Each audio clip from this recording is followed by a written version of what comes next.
Nindaklanjuti pengaduan warga yang selama ini resah, anggota Reskrim Polresta Palembang melakukan penangkapan terhadap juru parkir ilegal di kawasan Pasar Pelaju.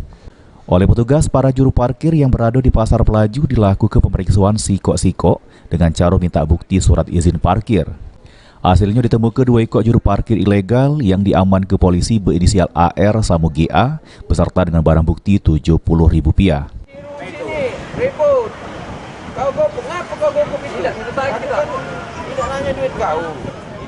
Kadit Tekap 134 Polresta Palembang Ibtu Toyirin negaske, kalau AR sama GA sudah melakukan aksinya dengan ecek-ecek sebagai juru parkir. Lalu oleh kedua uang tersebut, warga yang ngejuk duit lebih tidak lagi disosoi oleh mereka. Ya, mereka kan mengambil parkir tanpa ada restribusi dari instansi pemerintah. Jadi mereka untuk kepentingan pribadi.